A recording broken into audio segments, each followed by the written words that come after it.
प्रिय मित्रों, मैं डॉक्टर एस के वर्मा अपने YouTube चैनल के 256वें वीडियो तथा वियतनाम श्रृंखला के 23वें अंक में आपका स्वागत करता हूं।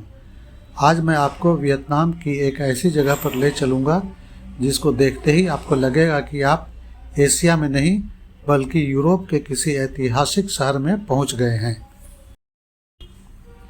आज के इस वीडियो में हम न सिर्फ यहाँ की खूबसूरती देखेंगे बल्कि यह भी जानेंगे कि आखिर वियतनाम की इन ऊंची पहाड़ियों पर इस फ्रांसीसी गांव को बनाने की ज़रूरत क्यों पड़ी और इसका इतिहास क्या है, क्योंकि जब तक आप उस स्थान का इतिहास नहीं जानेंगे तब तक उस स्थान को अच्छी तरह नहीं जान पाएंगे। तो चलिए मेरे साथ बादलों के ऊपर बसे इस छोटे से फ्रांसीसी गांव की सैर पर।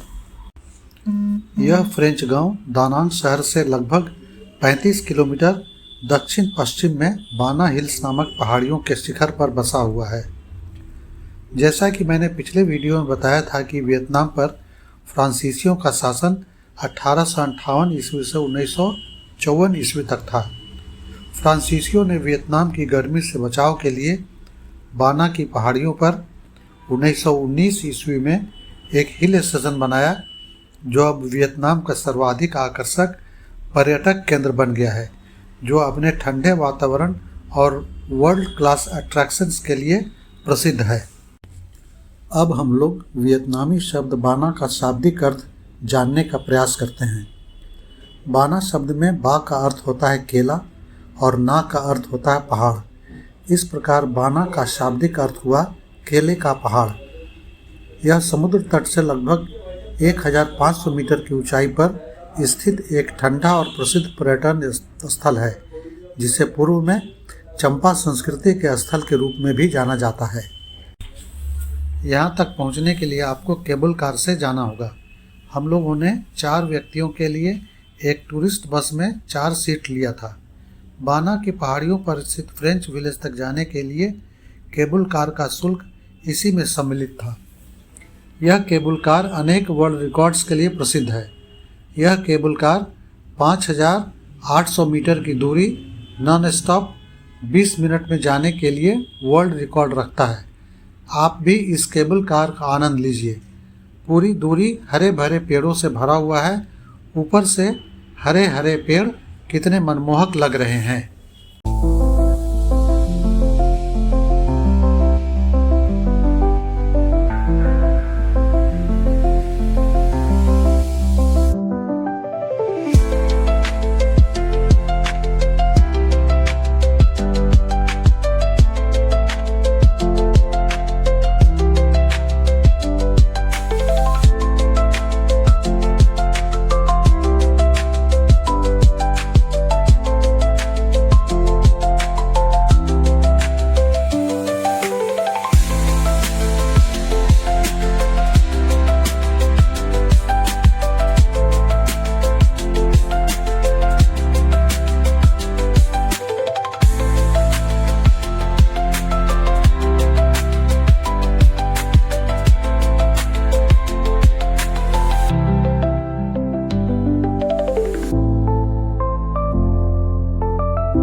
अब हम लोग केबल कार स्टेशन पहुंचने वाले हैं। इन पहाड़ों को कुरेद कर बनाई गई आकृतियों को देखिए। एक प्रेमी युगल का अत्यंत खूबसूरत नक्काशी की गई प्रतिमा है। यह प्रतिमा भी एक प्रेमी युगल का है जिनके बीच में काफ़ी दूरी है और वे मात्र उंगलियों से एक दूसरे को संपर्क कर रहे हैं। पत्थरों पर ऐसी नक्काशी जैसे ये प्रतिमाएं जीवित हों।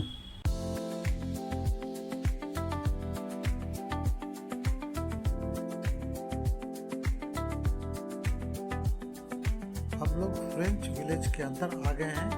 प्रांगण में क्यूपिड, जो रोमन प्रेम, इच्छा और आकर्षण का देवता है, हाथ में तीर लिए हम लोगों के स्वागत के लिए खड़े हैं। यह एक फ्रेंच अपारानो रेस्टोरेंट है। हम लोग इस फ्रेंच विलेज के सेंटर में आ गए हैं। पीछे बाईं तरफ चर्च है। सूरजमुखी का पीला फूल अत्यंत आकर्षक लग रहा है। इसी के बैकग्राउंड में हम लोगों का एक फोटो।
यह एक आधुनिक मार्केट प्लेस है जिसका नाम है पॉप मार्ट। सामने बाईं तरफ एक गोथिक स्टाइल का चर्च है।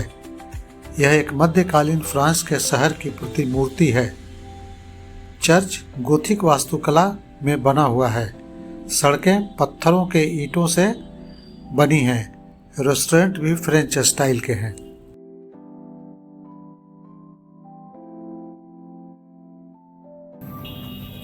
यह एक बेल टावर है।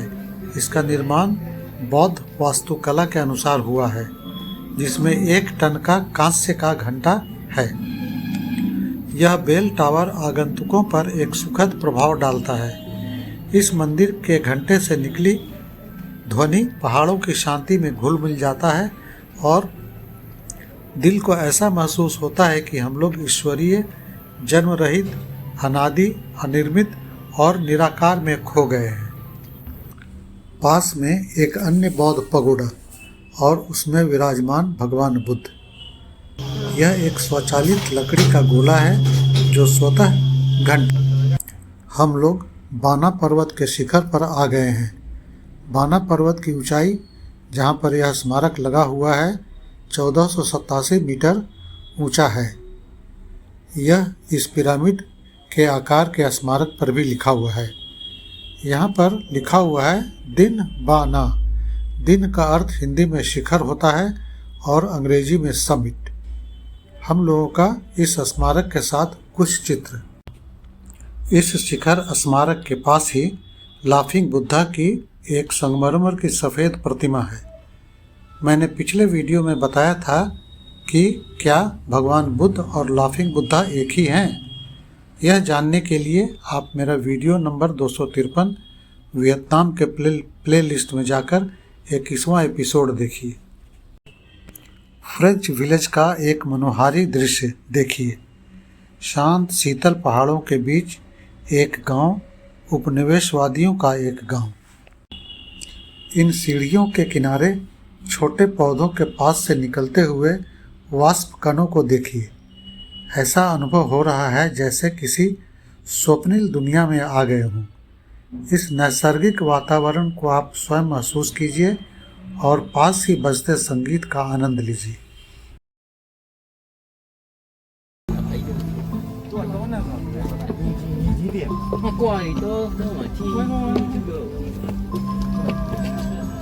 अब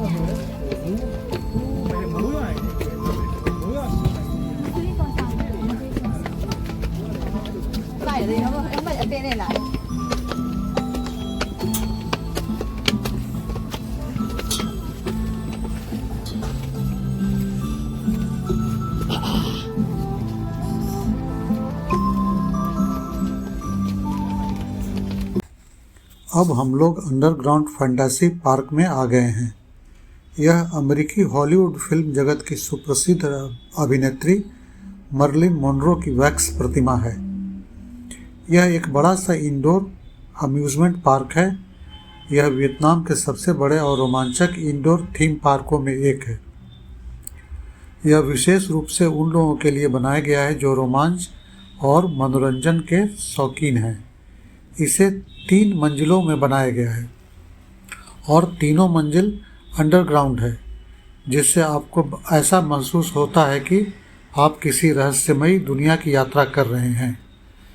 यहाँ 29 मीटर की ऊंचाई से गिरने वाला drop tower, alpine coaster, 4D, 5D और 360 डिग्री सिनेमा, 21 मीटर ऊंची रॉक क्लाइंबिंग और वैक्स म्यूजियम है।